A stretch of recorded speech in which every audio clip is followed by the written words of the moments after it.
Sejam todas bem-vindos para mais um episódio do AmadCast, o podcast da nossa associação Amad. Eu sou Elisa Novaes, estou como presidente da Amad e hoje é um podcast muito especial porque vamos receber o meu amigo Gabriel Sapucaia. Mas antes, quem está assistindo que ainda não é associado da Amad, venha se associar, venha se juntar a nós. Deixo aqui o convite para que você venha conhecer a Amad. Somos uma associação mineira dos advogados do direito imobiliário, fundada em 2019 e hoje nós contamos com mais de 100 membros advogados que atuam na área imobiliária, quem tem interesse em atuar na área imobiliária. Somos uma grande rede de network e promovemos sempre a busca do aperfeiçoamento profissional dos nossos associados. Mas vamos ao que interessa. Afinal de contas, a gente está aqui hoje para conversar com o Gabriel Sapucaia. Seja bem-vindo, Gabriel, e é um prazer ter você conosco.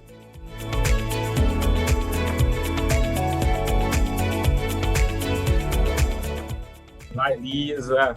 Olá ao pessoal que está nos acompanhando aí, né? Os associados da Amad, aqueles que não são associados ainda. O prazer é meu, Elisa. É uma satisfação estar aqui com vocês. E a Amad tem sido efetivamente muito interessante aí, né? Nesses últimos anos, para nós todos, na nossa carreira, enfim, seja como forma de networking, seja como relacionamento de amizade mesmo. E nessa aproximação aí no direito imobiliário.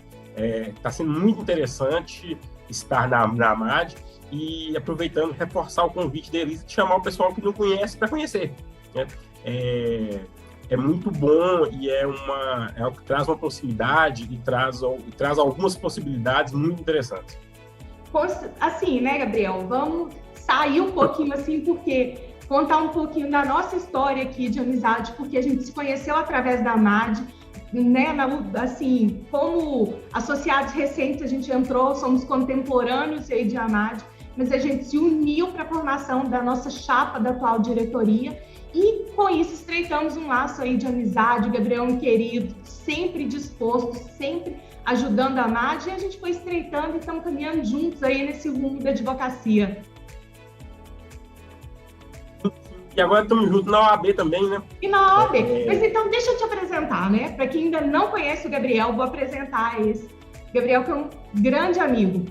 O Gabriel é advogado, militante no direito imobiliário, especialista em direito processual, secretário-geral da Comissão de Direito Imobiliário da OAB Minas Gerais e diretor de conteúdos e academia da Amad. Gabriel, agora, conta pra gente um pouquinho da sua história, né? Pra turma que está nos ouvindo, conta realmente quem que é o Gabriel Sapucaia. Então, é interessante aí, como você já me apresentou, né? Meu nome é Gabriel Sapucaia, eu sou advogado há um pouco mais de 10, 12 anos, né, de formado, fazendo 13 anos agora, 2009.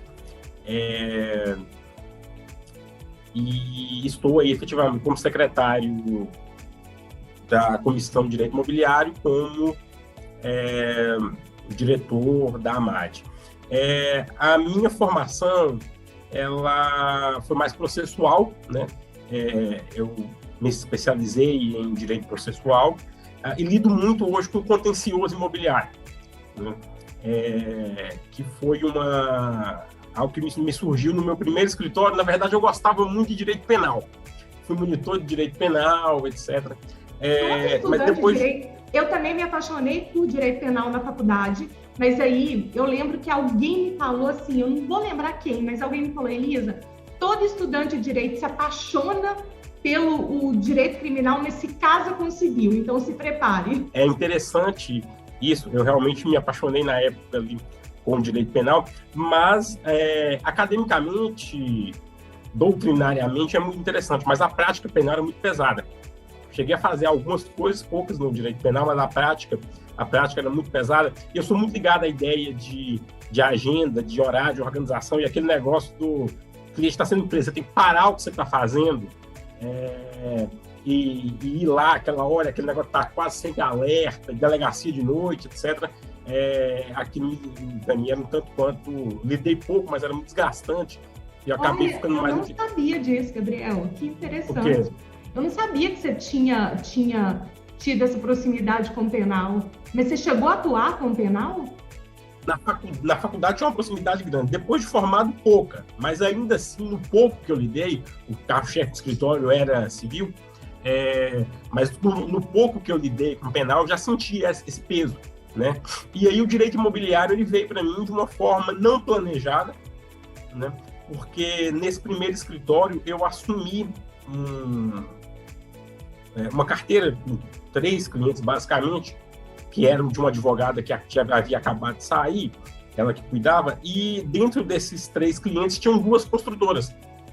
Então, a minha proximidade com o direito imobiliário, ela veio efetivamente na prática. No primeiro ano de formado, eu recebi 2 construtoras para cuidar, com diversas ações judiciais, então isso já me fazia lidar aí com a parte processual. Eu fiquei muito no contencioso imobiliário. Isso você era associado, você estava ali no escritório, foi sua primeira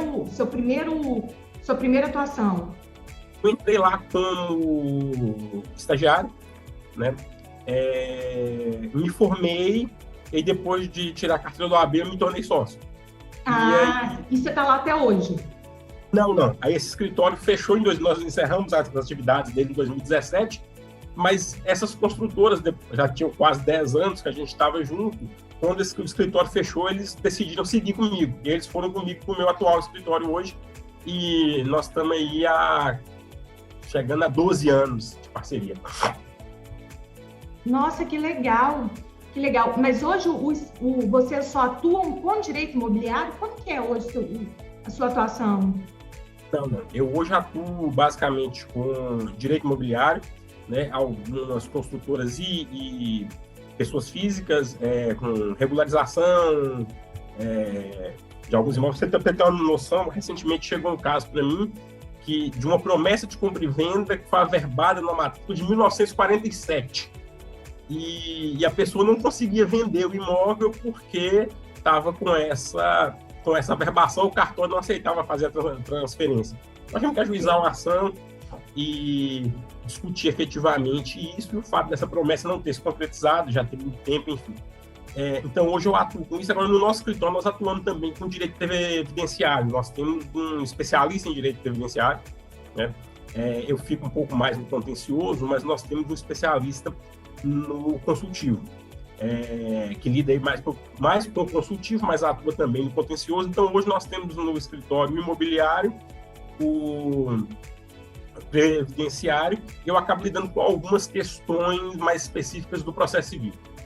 Gabriel, o que eu acho muito interessante, estou te ouvindo falar e olhando um pouquinho para a minha trajetória, dentro do próprio direito imobiliário, a gente consegue também movimentar em alguns nichos, né? Então, assim, eu sei que você já passou ali, né, por construtora que você falou, mas eu sei também que você passou por condomínios, então a gente consegue ter essa leveza de tempos em tempos. Por exemplo, eu venho de uma atuação muito grande no condomínio, hoje eu reduzi um pouco, mas eu estou sempre ali ligada com o que está acontecendo, é uma área que eu gosto, e a gente vai podendo se movimentar dentro do próprio direito imobiliário, dependendo de como está a movimentação do mercado. E é muito interessante, por exemplo, para mim hoje, como a minha formação processual civil, eu uso ela no imobiliário hoje, porque eu atuo, por exemplo, para construtoras em execuções, e o tempo todo nós estamos discutindo patrimônio imobiliário. Então, a análise de matrícula, o credor que vai ter preferência, a regularização daquela matrícula, se aquele imóvel está disponível ou está indisponível, se ali vai ser viável fazer uma dação em pagamento ou uma compra e venda, se existe o risco de alguém alegar uma fraude contra credores, uma fraude de execução. Então, assim, as áreas, acho que elas acabam se juntando, né? E se complementando, né? Eu também afastei de condomínio, atuei com alguns condomínios, acabei afastando.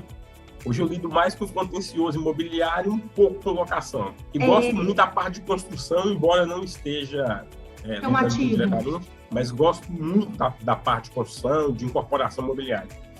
Entendi. E assim, o bom do próprio direito imobiliário, por ser uma área muito ampla, e a gente consegue movimentar muito dentro dela, como eu disse, mas a gente consegue, de tempos em tempos, ou quando a gente está um pouco sobrecarregado, muito de contencioso, muitas vezes a gente coloca o foco ali numa prospecção mais extrajudicial, as coisas vêm. Então, eu acho que a gente consegue ter essa liberdade de atuação. A gente consegue ter alguma liberdade de atuação e consegue, às vezes, até fazer um trabalho preventivo, né? De evitar efetivamente que esse contencioso se torne aquela bola de neve de ações que não acabam. Exatamente. É um problema que nós todos temos no judiciário hoje, né? Você sabe quando a ação começa e você não sabe quando é que ela termina. E assim, existem muitos advogados com um pensamento que eu acho que é um pouco até mesmo equivocado, sabe?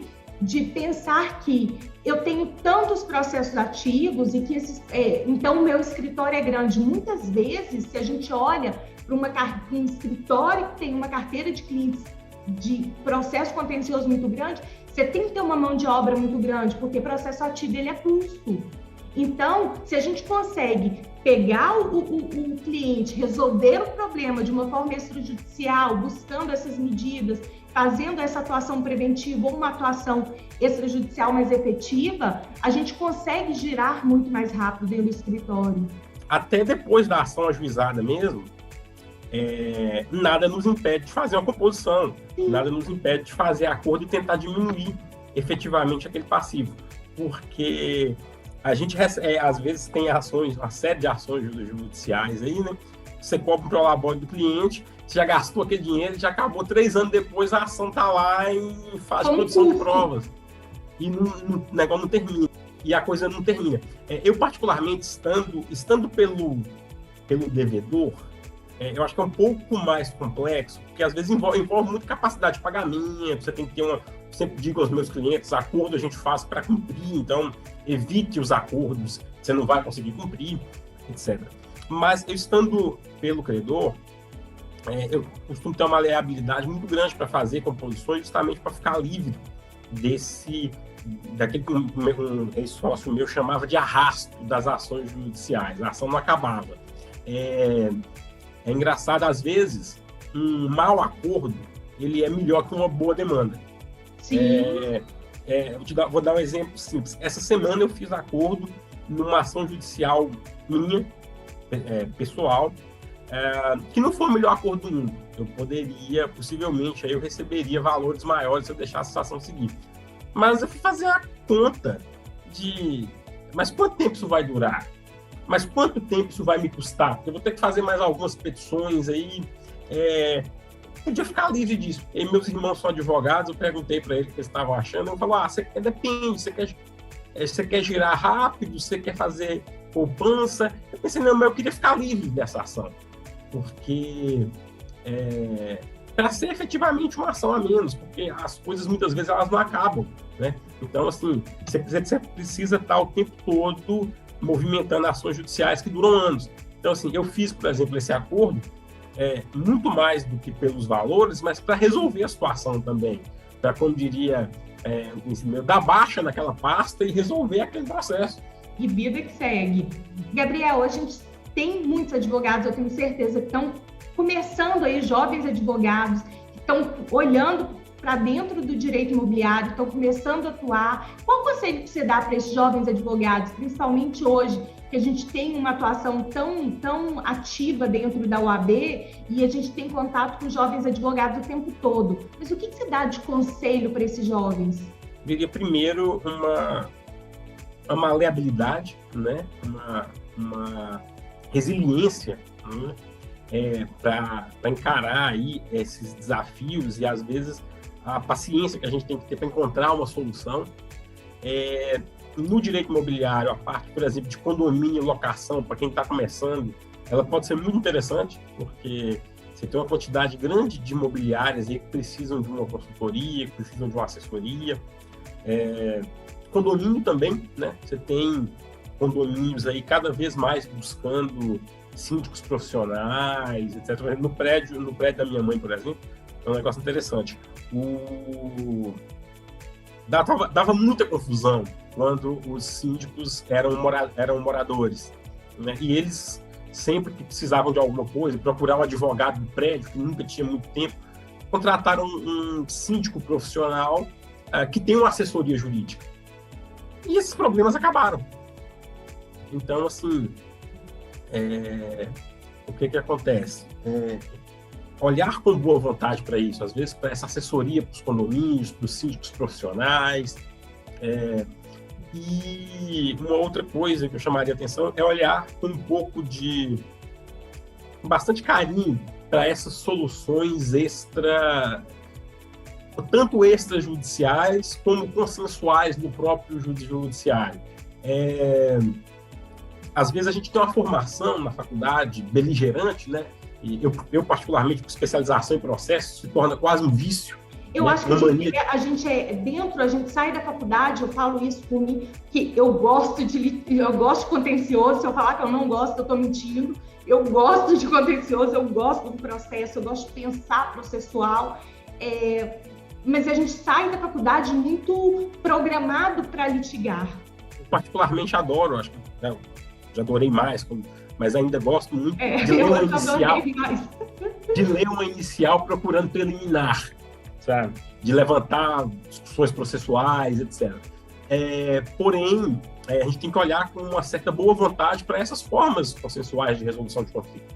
E no direito imobiliário, uma coisa que eu diria para as pessoas é o seguinte: o jurídico, ele precisa se adaptar para a viabilidade financeira, econômico-financeira do negócio. Porque não adianta eu ter uma solução jurídica perfeita se ela for inviável economicamente.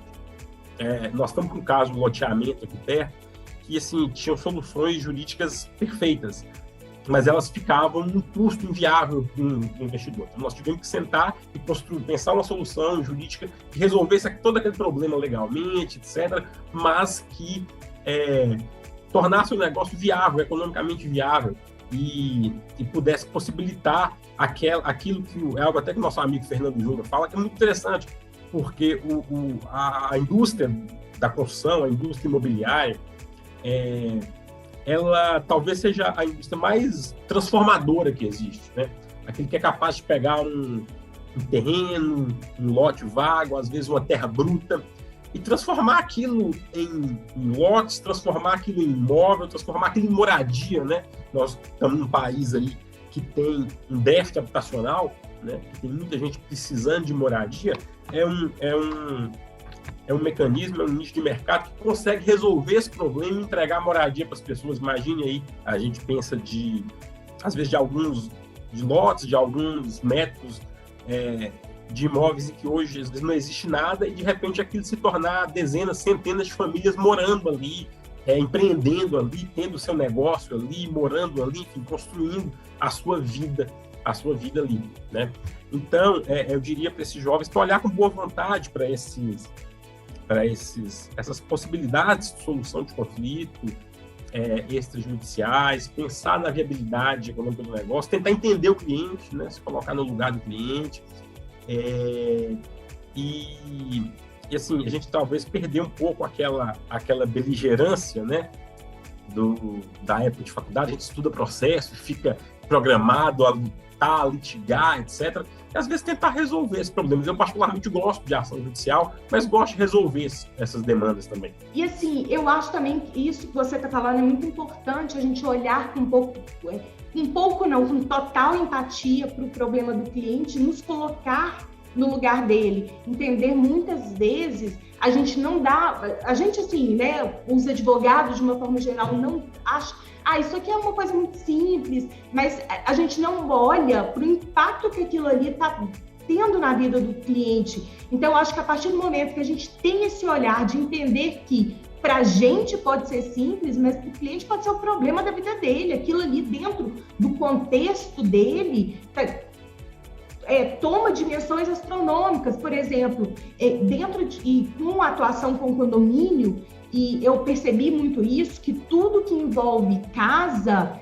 moradia, local que você frequenta, você está todo dia, ou o seu trabalho ali dentro dos prédios comerciais, a gente vê que um problema, ele cria uma dimensão muito grande. Ou então, quando é um contrato de compra e venda, que está um atraso, alguma coisa que deu errado, poxa, a pessoa está colocando toda a economia de uma vida naquilo ali. Então, para a gente é mais um caso, para a gente é mais um problema, mas não é para o cliente. A gente tem que ter esse olhar diferenciado. Eu acho que isso que torna... Que nos torna bons advogados, quando a gente para dar a atenção que o cliente precisa, é que a gente consegue ali ter essa empatia e faz a diferença. É isso que faz o cliente nos indicar, voltar, ter essa fidelização que a gente, né, tanto se fala aí, mas são mínimos detalhes. E é interessante, beleza, nisso que você está falando e pegando um gancho nessa questão da simplicidade, como no judiciário, o judiciário é mestre em fazer isso, em complicar problemas simples, né? Então, às vezes, a gente vai para o judiciário acreditando aí que é algo simples de se resolver e ali se arruma, se complica muito. Eu vou dar um exemplo que acontece hoje na área imobiliária aqui em Belo Horizonte, ações de uso capião, né? Nós temos hoje aqui em Belo Horizonte as ações de uso capião aqui em Belo Horizonte hoje, no primeiro despacho sai uma série de exigências pedindo para a parte de cá qual documento que já tem, qual documento que não se aplica ao caso.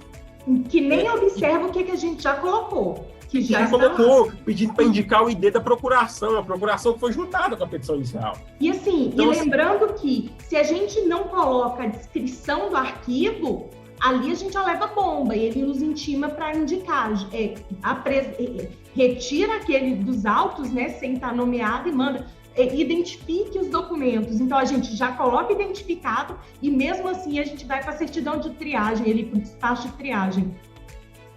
E depois sai um despacho, no primeiro despacho, sai um despacho padrão, pedindo para indicar e dizer o que não se aplica ao caso. Quer dizer, não olharam aqueles documentos inicialmente juntados. Então, assim, isso acaba levando um tempo e uma demora para o cliente, que, como você está dizendo, tudo aquilo que envolve moradia, né? Por exemplo, uma coisa que muita gente acha boa, briga de vizinhos, para quem lida mais com essa administração, essa gestão de pessoas em condomínio, essa briga de vizinhos, que às vezes é um motivo que parece bobo para quem está de fora, mas que para aquelas pessoas que estão envolvidas é um problema que você não tem sossego dentro da sua moradia. Você não tem sossego, assim, exatamente.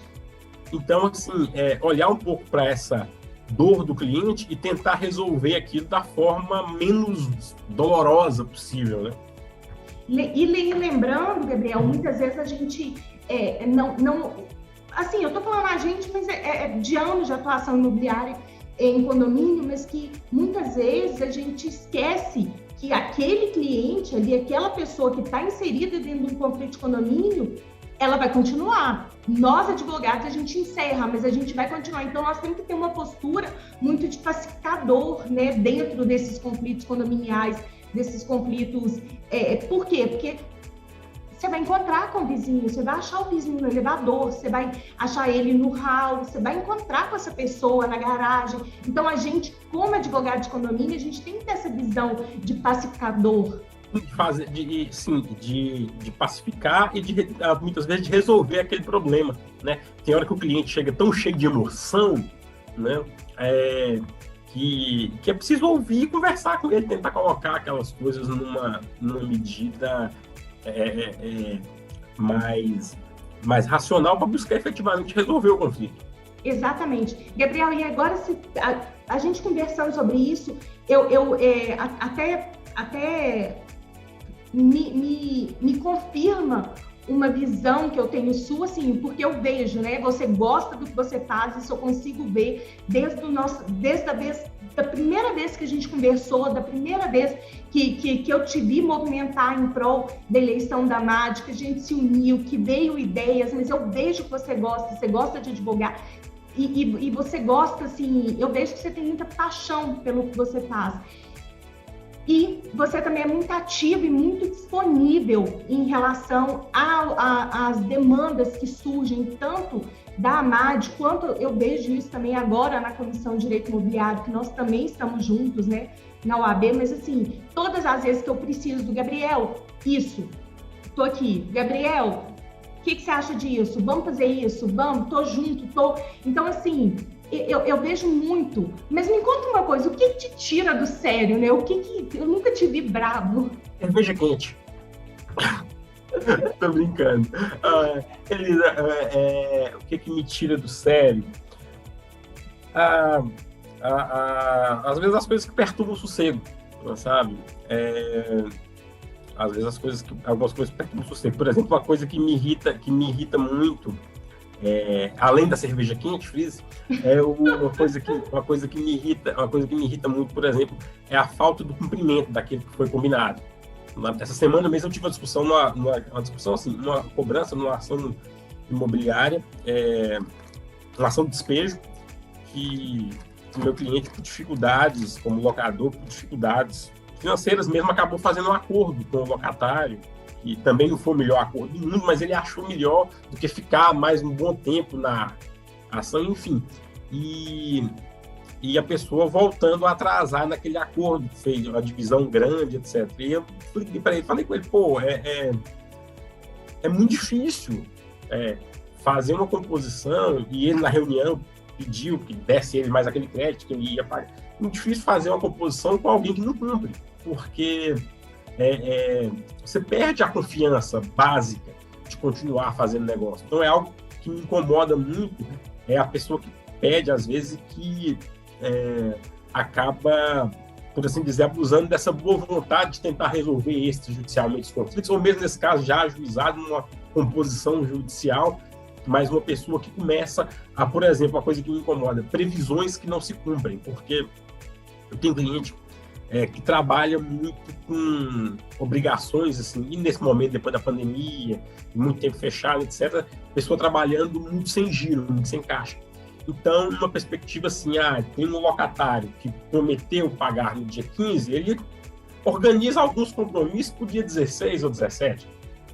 E aí chega no dia 15, a pessoa não paga e não fala nada, aí chega no dia 16, quando cobra, ele fala que só vai conseguir pagar no dia 20. Só que o credor já fez aquele compromisso para o dia 17 e tem dificuldade de sentar também com o credor dele e renegociar aquilo, porque gera meio que um efeito em cascata, né, dessa relação de desconfiança. É uma coisa que me irrita. Ultimamente eu tenho ficado um pouco irritado, muitas vezes com o judiciário, aí, com essas composições, com essas dificuldades desnecessárias, né, que são colocadas. Cartório me tira do sério. Algumas notas de exigência de cartório me tira do sério. Olha, eu vivi isso recentemente, um tempo atrás, e pessoalmente eu estava financiando um imóvel e eu tinha taxas melhores em um banco e eu acabei indo para outro, porque as notas de exigência, elas eram tanto absurdas.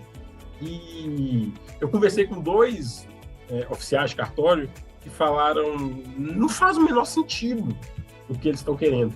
Mas parece que era um jurídico terceirizado que acabou, no meio da quantidade de trabalho, passando exigências de um para o outro, e aí, tipo assim, uma dificuldade danada, e você acabava não conseguindo. E o comprador não fica a vida inteira, não pode ficar a vida inteira esperando resolver a pendência burocrática.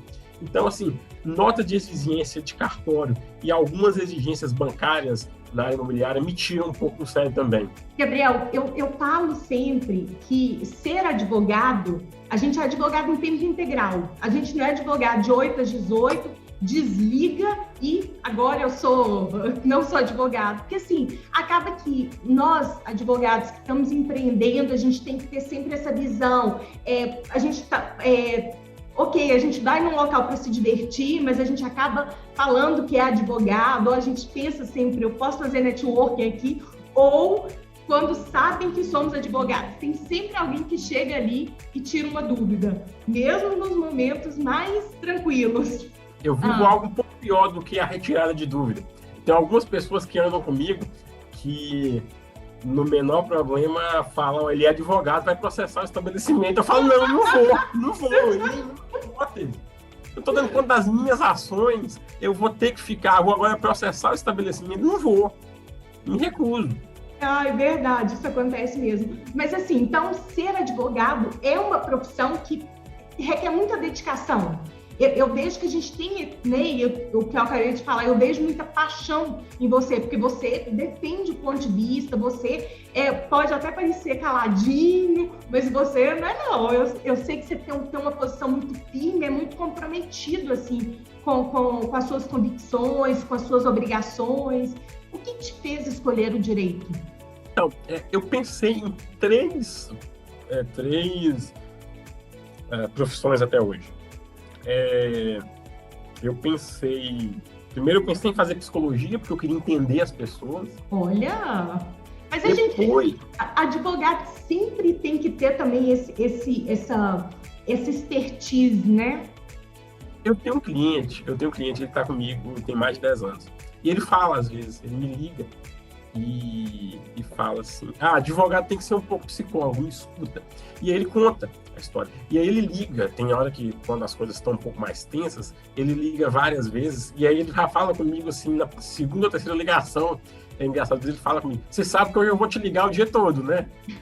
Você já sabe que quando eu tô nesse grau de tensão, eu te ligo o dia todo. Então, assim, mas essa foi a primeira coisa que eu pensei em fazer, eu era criança, ainda pensei em fazer psicologia, pensei no momento em fazer medicina, porque achava legal aquela ideia de cuidar, e depois comecei a pensar em fazer direito e me identifiquei e acabou que não pensei em fazer outra coisa. E interessante é que eu não venho de uma família de advogado, meu pai não fez direito, nem minha mãe. Lá em casa nós somos 3 irmãos e os 3 fizeram direito. Olha que interessante, os 3 são advogados? Os 3 são advogados, né? Então, assim, eu, desde o momento ali na minha adolescência, quando eu decidi que queria fazer direito, eu não tive dúvida mais do que eu queria fazer. Sabe? Eu gostei da ideia, efetivamente, de fazer direito.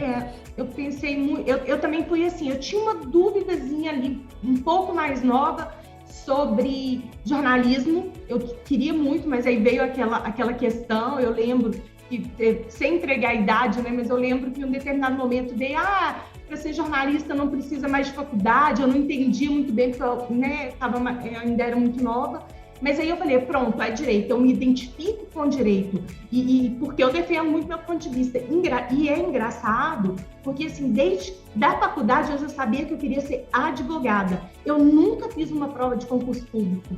Uma prova de concurso que era conciliável com a advocacia. Então a advocacia para você sempre foi seu plano A? Sim, sempre foi meu plano A. Inclusive porque eu tenho um pouco de dificuldade, não sei se você vai se identificar com isso, mas eu tenho um pouco de dificuldade também com a rotina, acho que eu teria muita dificuldade com a rotina do concurso, de passar o tempo todo estudando. Assim, uma coisa que eu gosto na advocacia... Eu também. É essa questão de um dia não ser igual ao outro. Então você sai, você vai ao fórum, conversa com outro cliente. No WhatsApp, às vezes você fica no WhatsApp, você manda mensagem para o cliente, você retorna ao cliente, você liga. Então, assim, eu sinto essa, por assim dizer, leveza. Essa leveza no sentido assim, não que seja leve, mas leveza no sentido de ter coisas diferentes para fazer. Um dia você está mais dentro do escritório peticionando, um dia você está mais na rua. Antes da pandemia, quando o movimento no fórum era maior, eu me lembro eu gostava, inclusive, de ir ao fórum, porque eu sempre encontrava 3, 4 conhecidos ali. Eu adorava ir ao fórum também, isso antes, assim, e bem no início, eu ia muito ao fórum, então, no corredor, já encontrava as pessoas, você conversava. Se eu contar isso, eu tenho certeza que eu vou mostrar aqui a minha idade. Mas eu peguei no fórum aquela época, quando você tinha lanchonete, no Fórum Lafayette, a lanchonete logo ali onde que hoje onde que é o distribuidor ali, sabe onde que é o protocolo? Não protocolo, onde você distribui, eu não sei se ainda é mais lá, mas aquela primeira sala ali no hall tinha uma lanchonete. Eu já não peguei. Sim, eu já não peguei a lanchonete. Eu sou mais novo. Eu não peguei a lanchonete. Eu peguei 2 coisas. Eu sou mais novo. Eu acho que duas coisas que eu me lembro bem, eu gostava, era o café na sala do OAB, até hoje, de vez em quando a gente toma um café lá, e o chá gelado do DAC. Então, assim, eu lembro de gostar. Um outro lugar que logo que começou, eu me lembro que era muito interessante, a van da OAB. Eu adorava a van da OAB, porque a gente fazia amizade na van. Teve um motorista na van da OAB, que ele era muito engraçado. Então a gente ia, o trajeto da OAB era uma diversão, porque todo mundo deixava o carro perto e pegava a van, porque era muito divertido o caminho de van, as histórias, as conversas, os papos que a gente ia conversando, as histórias, as experiências que eram trocadas ali naquele tempo, naquele meio tempo de trajeto, sabe? Então, assim, isso é uma coisa que eu gosto na advocacia, essa questão de atender, de conversar com as pessoas. Eu tenho um cliente que vai lá no escritório de vez em quando e eu falei com ele na época que a pandemia estava mais restrita e ele já numa certa idade não gosta muito de reunião online. E aí eu falei com ele, se você quiser fazer uma reunião, às vezes pelo Zoom, ele falou, não, eu gosto de vir aqui, é onde eu tô saindo para vir aqui, porque tá tudo fechado, eu vim aqui tomar um café, conversa um pouco, eu saio de casa também, porque isso eu acho interessante. Se eu fosse ficar, como eu tenho amigos que estudam para concurso, eu acho muito, de uma dedicação grande, né, de ficar 12 horas estudando, eu gosto da parte de sair, de dar a volta na região, sai para tomar um café, conversa com um, conversa com o outro, atende um cliente, vai ao fórum, volta, faz a petição. Então, assim, eu gosto disso também, dessa coisa mais dinâmica. Também gosto. E eu atuei no início da minha carreira, eu trabalhava no Hospital Santa Casa e eu atuava com direito do trabalho. Né? Os primeiros anos da minha carreira eu fui advogada empresarial corporativa. E o que eu amava? Justiça do trabalho. Assim,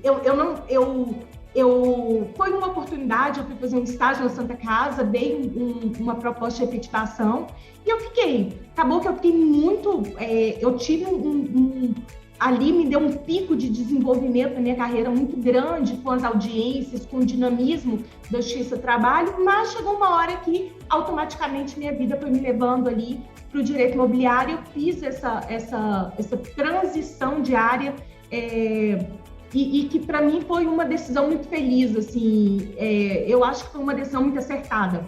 Mas eu gostava o quê desse trabalho, tá? Não dos temas, mas eu gostava daquilo ali, que você está esperando a audiência, você conversava com um, conversava com outro, e aí você fazia um contato, e aí você pegava um caso, eu pegava muito caso cível, né? Então, eu pegava um caso de algum cliente que estava ali, e como advogada corporativa, a gente tinha uma liberdade, né, lá dentro, a gente tinha uma liberdade, você não era exclusiva, então a gente poderia atuar em outros processos. Óbvio que você está dentro do hospital, eram 5.000 pessoas, de funcionários à época, não sei como é que está hoje, mas é uma cidade, e aí, dentro da lanchonete, você pula, doutora, minha mãe tá precisando fazer um inventário, minha tia não sei o quê, eu tô pensando em notícia, eu pegava tudo que eu prospectava no corredor, na portaria, e vinha muito automaticamente, assim, as coisas fluíam de conversas.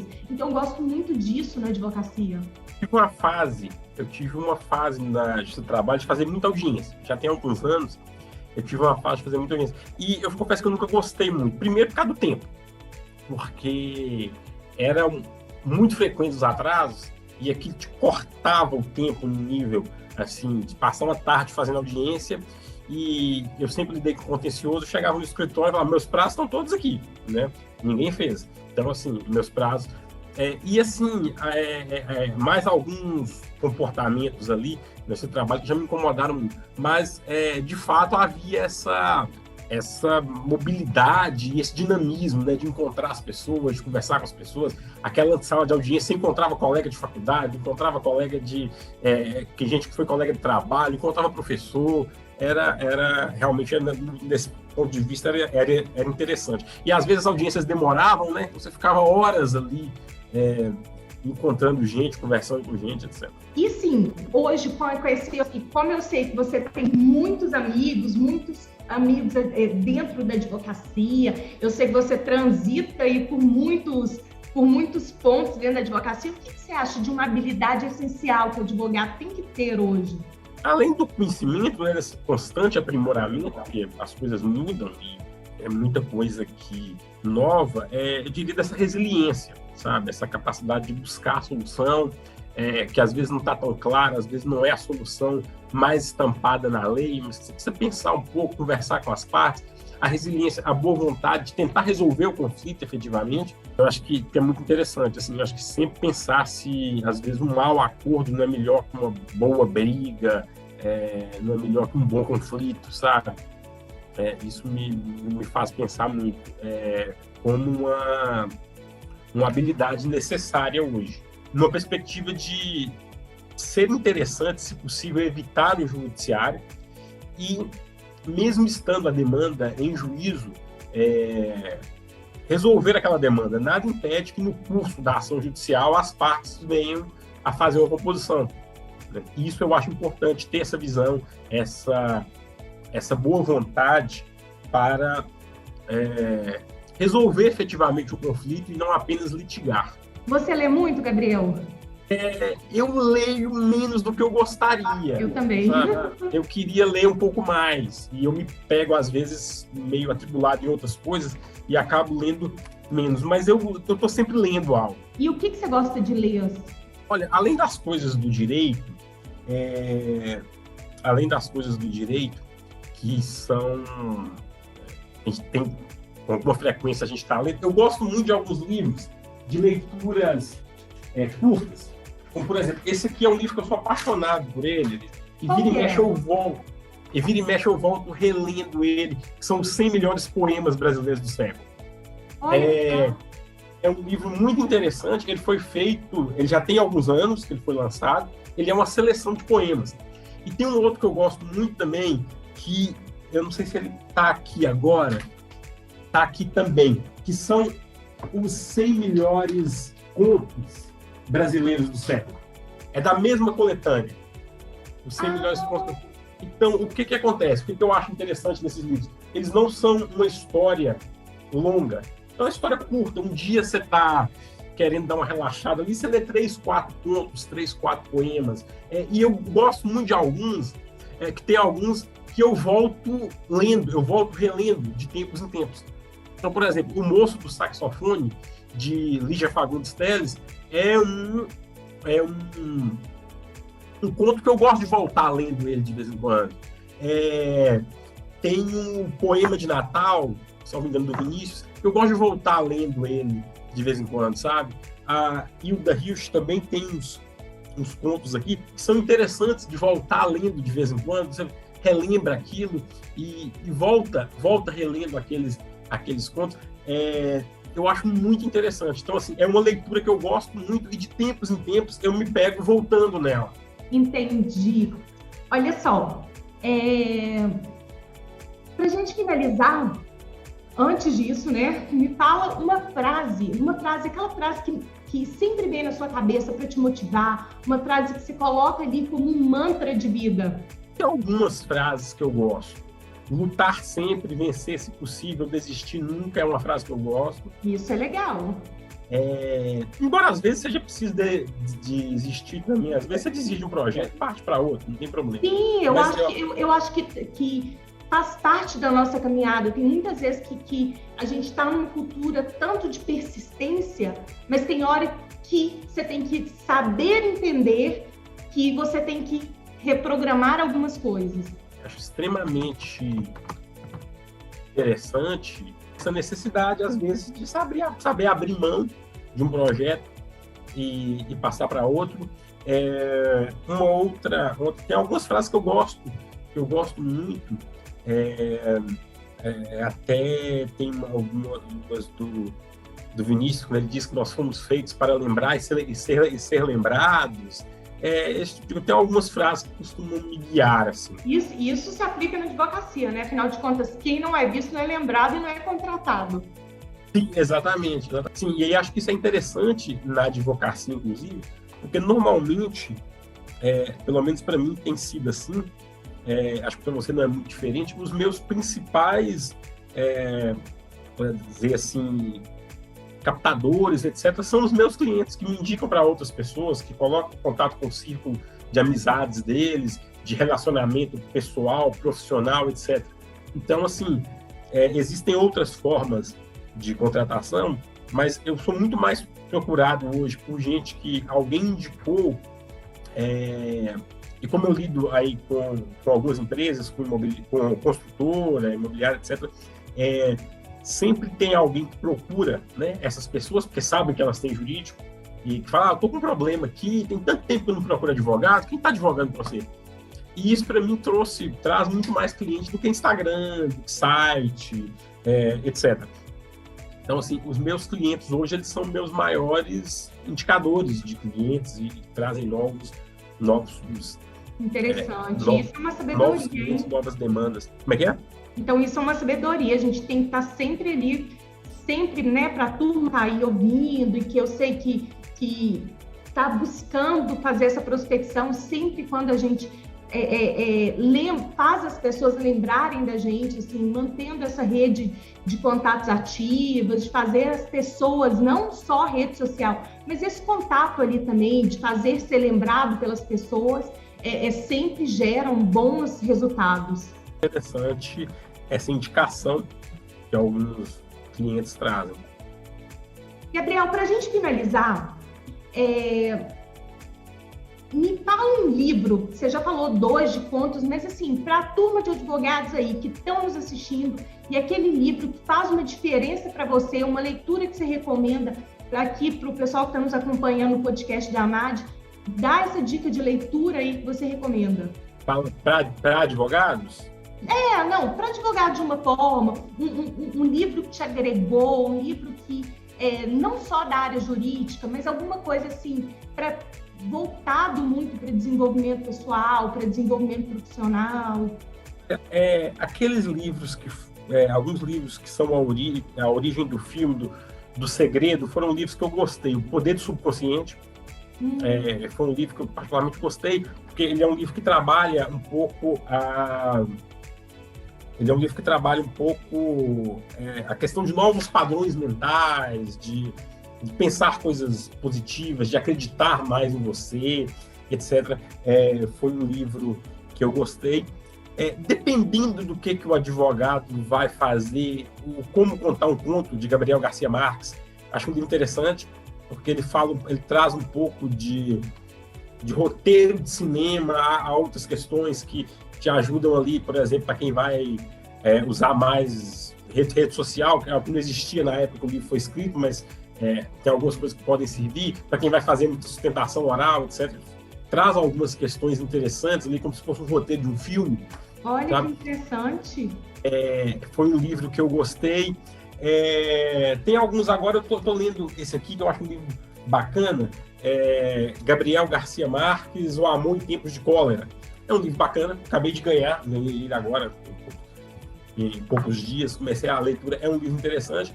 Então, assim, acho que são diversos os livros aí para agregar mas você trouxe ajudar. 3 livros aí bem interessantes, viu? Eu sou muito fã de poesia, de conto.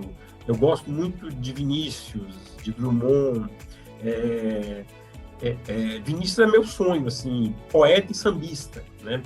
Então, assim, eu gosto muito disso com uma perspectiva de uma leitura um pouco fora do direito, às vezes para dar aquela relaxada depois da leitura mais densa do direito, sabe? Às vezes acho interessante um conto, a crônica, livros como esse do Gabriel Garcia Marques, que acho que são interessantes para a gente não ficar também muito preso só dentro da leitura jurídica. Porque se você quiser, eu acho que a gente tem que ter essa outra visão, porque em cada ponto a gente vai colhendo algumas coisas que a gente vai aplicando ali, né?